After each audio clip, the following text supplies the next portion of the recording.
just 3 dimensions away from Tron Ares just being called Ares. I'm your host 3D Jake, and today we're looking at Tron Ares, released in 2025. Tron Ares is directed by Joram Ronning, who directed Maleficent 2, and is written by Jessica Widgoo. It's from a story by Jessica Widgoo and David Gilly, based on the characters by Steve Lavenberg and Bonnie McBride, and stars Jared Leto, Greta Lee, Evan Peters, Jodie Turner-Smith, Hazan Majani, R2 Catastro, Gillian Anderson, and Jeff Bridges. The movie is essentially a sequel to Tron and Tron Legacy, where this time around, the Dillinger son returns, and this time Julian Dillinger, after of course Sam took over his father's company in Tron Legacy, the company went bankrupt under him. So then this woman, played by Greta Lee, her and her sister kind of take over the company Incom and make it a financial success, and it's a really successful, booming company. And then, of course, what happens is the Dillingers return and they have their competing company where they're trying to basically become military, use the Tron program to go into a military applications for the military, where essentially they want to bring Tron, they want to create, artificial programs, like Tron, and they want to bring them into the real world, and they can for 30 minutes. And so essentially they need the algorithm where they can make them last forever. And so that's the problem they have. But when they perfect it, Incom perfects it, they basically want to essentially get the formula from them. And when they can't, then essentially they're going to take the CEO, they're going to kidnap her, scan her disk, and then kill her. But then whenever she escapes with Arius, they send everything they got after her. I'm going to tell you right now, I really love this movie. Like, I was sitting here, I love Tron Legacy. And I rewatched Tron before I saw this, and I really appreciated Tron. I'm like, I used to have like it's okay. But I really appreciated Tron. So when I went to see this movie, first, I had no intentions of really loving this movie because I'm like, it wasn't until I started hearing the Nine Inch Nails soundtrack, like leading up to the movie coming out, where I had listened to that Nine Inch Nails song since they dropped it, and I'm like, okay, I'm excited to see this movie. And then I rewatched Tron Legacy and the Tron, and I'm like, all right, I'm excited. So then when I went and saw this movie, I loved it. I said, this is literally my favorite movie. This is my favorite movie of October. This might even be in my top 5 of the year because I love this movie so much. I mean, I just loved it, because I'm like, this is what I wanted in a Tron movie. I wanted, okay, because at the end of Tron Legacy, they were teasing, what if, these programs can go into the real world? And who could stop them? And I really was excited about that because I'm like, oh my God, they're going to go in the real world. And they do go in the real world for about 30 minutes, but yeah, no, they're they do go into the real world a lot in this movie, and I do appreciate that. I love the third act of this movie where the programs are just destroying squad cars and everything. They're using the Tron world technology to just wreck San Francisco. I'm like, this is awesome. And I also really like, the villains. I mean, Jodie Turner-Smith plays one of the villains, and she she works for Jared Leto's character Arius. And then she basically, becomes the leader of the Dillinger program, where she basically is trying to kill Arius and, take Greta Lee's character. And I was really rooting for her. I'm like, this is awesome. I can't wait. I was like, this is it's kind of a lot of people have said it's kind of like Terminator.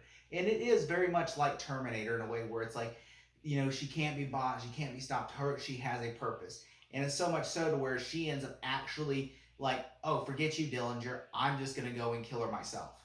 I'm gonna. And then she even says, nobody can stop her now. At one point, she's like, nobody can stop me, not even Edward Dillinger. And she just says, I'm going to kill her and take her back. I'm like, wow. And then she even kills Gillian Anderson. I'm like, what? I'm like, holy shit. I'm like, damn. I'm like, and then of course, I do there are things I do really like. The soundtrack of this movie is awesome, and I like how they play the score. Reminds me of the score from Daft Punk score, from the Tron Legacy. So I really like that they kind of brought homages to that in this movie. And I really like what Daft Punk is doing. And I like how this is not the same beat for beat story that we did with Tron Legacy. And I like that it's not just they're stuck in a grid and you got to get out of the grid. I like that, okay, they're in the real world. These programs are in the real world. And I know some people might not like that, but I'm like, you got to mix the story up. You can't just keep the same story over. And I really like that aspect of this. And I also like that we had Jeff Bridges come back in a cameo, because I feel like you kind of need him in the role as a cameo. And I like that they have him in this. I do kind of wish we would have had Jeff Bridges in a lot bigger role than they had him in this movie.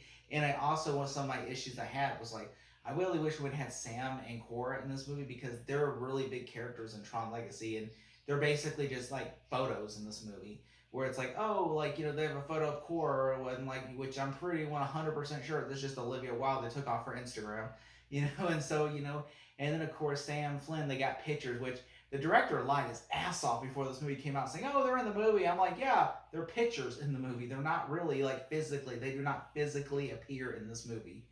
And I mean, maybe it's because they didn't want to do it, or maybe because like Garrett Hedlund is shooting the Tulsa King at the time, and maybe Olivia Wilde is like, "I don't want to do this do this movie." I mean, who knows?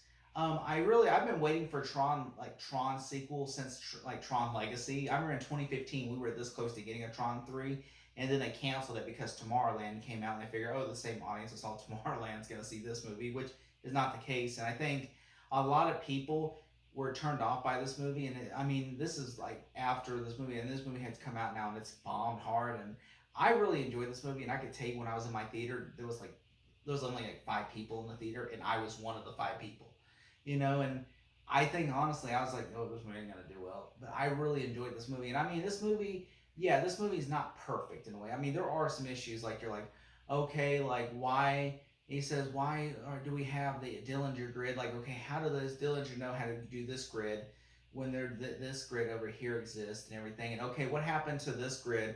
And it's like, okay, how does Jared Leto, if he goes into this grid, if he goes into the 80s Tron grid, is that another grid, or is that a third grid? Is there a third grid? Because you have the grid, which is the one from Tron Legacy that was destroyed at the end of the movie, and you have to like get sucked into it. But apparently they built their own grid, and apparently they can access it through the arcade, and I'm like, that kind of is some plot holes. And I'm like, that doesn't make a lot of sense because, Dillinger has a grid, they have a grid, and shouldn't like Incom's grid should be different from Flynn's grid, because Flynn destroyed his grid at the end of Tron Legacy. I'm like, that doesn't make a lot of sense how Jared Leto can come through that grid. But I do like that they have the nod to Tron, the first Tron in this movie, where it's like, oh, you see the 80s grid. And they do even have like they even show like a newer version of the Legacy grid, like, oh, it's an updated version. And they do have like a battle between the two grids in like a one scene at the beginning of the movie. And I do really like the fish out of water story where Jared Leto is just driving the car and everything, and he steals like this like Fast and Furious type car and everything, and he's just like, and he's like a program that's becoming more humanoid. And I know we've seen this story 1,000 times over, but I really enjoy the story aspect of this. Like when they were driving on the bridge, I really enjoyed that scene, and everything. And at first I was like, I don't know if I'm gonna like this movie, but I really enjoyed this. I mean, this is, I love Nine Inch Nails, but I know that visuals look great. I mean, this is something like, a lot of people complain about Disney having bad visuals for like the last 4 years. This is something I'm like, Disney did perfectly visuals in this movie. And I just wish that this movie had gotten better, reception. I think they had better reviews, but then again, the last 2 Tron movies didn't. I feel like the Tron series is probably done by now. And they even had a post-credit scene to tease like a 3rd movie, or I'm sorry, a 4th movie. But I'm like, they're not getting that movie. But I did enjoy the movie. And I do like at the end how he's like, where Evan Peters sucks himself into like the Dillinger grid, and he becomes like, the gatekeeper, for like, the game master or whatever for the grid. I thought that was really cool. And I'm like, oh my God, that's a nod to the first Tron and everything. And I really like that. And there's also, I kind of wish they don't mention Cillian Murphy at all. And I'm like, do they just pretend like he didn't exist or something? Because like Cillian Murphy, like, shouldn't that be his father or his brother? Like, they never mention that. But, just stuff like that is where I had issues with and everything. And I know some people don't like Jared Leto's in this movie, but I'm like, he was actually really good in this movie. And I think I really liked him in this movie. And I cannot wait to watch this again, whether it comes on Disney Plus or when it comes on 4K. I'm definitely going to buy it. I'm definitely going to watch it again. If I had to give this movie a grade, I'm going to give it a solid A-. Thank you so much. Sharpton for president, y'all. I'm outie. Jesse Jackson for VP.